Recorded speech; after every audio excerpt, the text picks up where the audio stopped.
Good morning and a warm welcome to your show, Sunny Mornings in Boston. I'm your host, Melissa, and it's Monday, June 3rd. Coming up on today's show, we'll get into the weather report. Then we'll jump into some local news and a few interesting happenings in business, science, and entertainment.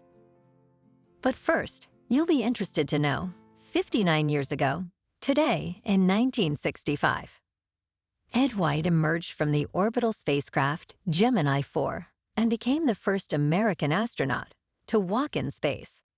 So now you know. And now you know what time it is.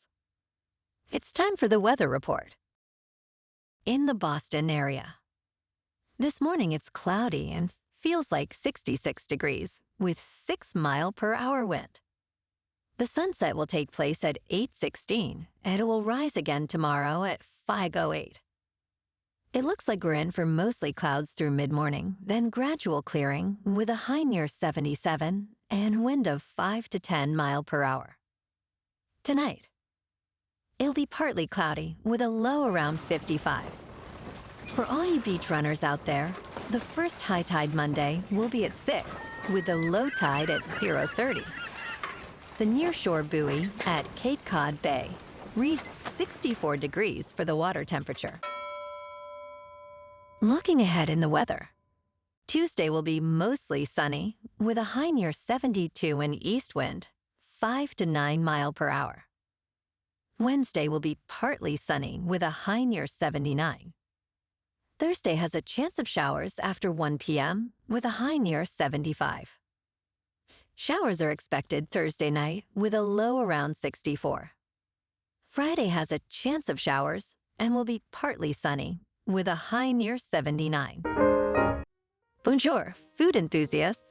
This podcast is brought to you by Versailles Cafe and Pastries in Encinitas. Nestled on El Camino Real South, just north of Encinitas Boulevard, this cafe is a haven for culinary delights.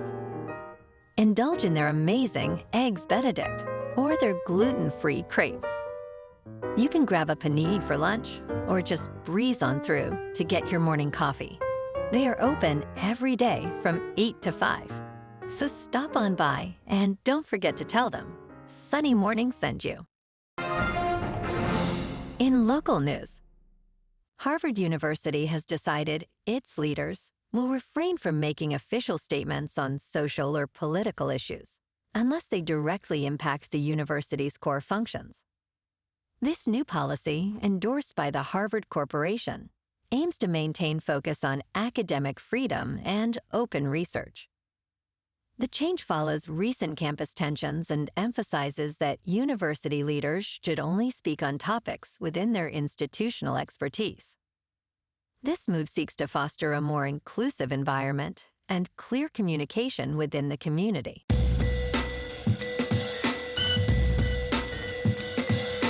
Now on to sports. The NFL is set to enhance its officiating with new technology. An electronic system for measuring first downs will be tested in preseason games and might be used in regular season games soon. Additionally, instant replay will play a larger role in officiating, helping officials with roughing the passer, intentional grounding, and late hits out of bounds. While a sky judge system remains off the table, these steps aim to improve accuracy and efficiency in officiating, addressing past challenges and fostering fairer gameplay. In local sports, the Red Sox at home lost to the Tigers 8-4. It was their first Sunday loss of the season. Tonight, the Sox are off and await the arrival of the Atlanta Braves for a quick 2-game series starting Tuesday night at Fenway Park. In top news, in more news coming out of Cambridge, Harvard University, which already has nearly $50 billion in cash reserves, has just received a $20 million donation from investor Joseph Bay and his wife, novelist Janice Lee. This gift, intended for the Faculty of Arts and Sciences, comes just before alumni reunion celebrations. They, a new member of Harvard's governing board, and Lee aim to support financial aid and the humanities. This significant donation follows a period of decreased contributions after the October Hamas attack on Israel and subsequent controversy over Harvard's response to anti-Semitism. The couple, both 1994 graduates, have contributed $140 million to Harvard over the years. Interesting. In business news, Skydance Media has revised its offer to acquire Sherry Redstone's National Amusements and merge with Paramount Global, proposing to buy non-voting Paramount shares at about $15 each, at 26% premium. The deal, still under negotiation, involves Skydance and its backers contributing funds to buy out National Amusements and inject cash into Paramount, aiding debt reduction.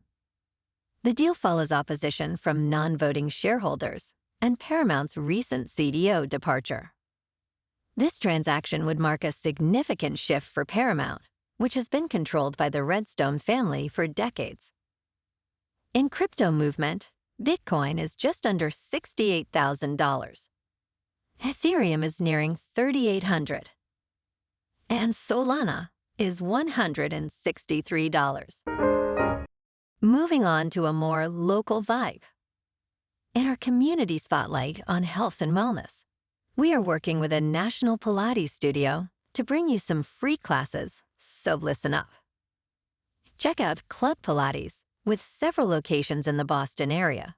Pilates presents a comprehensive wellness approach, cultivating strength, reducing tension, and elevating mental well-being. Scientific research affirms its benefits. So now you can check out Club Pilates for a free class. With locations in Canton, Wellesley, Hingham, Brookline, and Framingham, just be sure to tell them Sunny Mornings sent you by. And now, back to the show. Let's talk tech. Alexander Graham Bell once challenged the scientific community to measure a smell. Today, advances in machine olfaction are meeting this challenge using sensors and machine learning to identify and interpret odors. Despite the complexity of human smell, with 400 types of receptor cells, researchers have made significant progress. Initiatives like the Dream Olfaction Prediction Challenge and the Perfume Project have expanded datasets, enabling breakthroughs with deep learning models. These developments promise applications in personalized fragrances, better insect repellents, disease detection, and enhanced augmented reality, heralding a bright future for digitized smell technology. And in entertainment news, Netflix's new release, Hitman, starring Glenn Powell, opened in a few theaters before its streaming debut on June 7th. Despite Netflix's efforts to market these limited theatrical releases, the real buzz comes from streaming.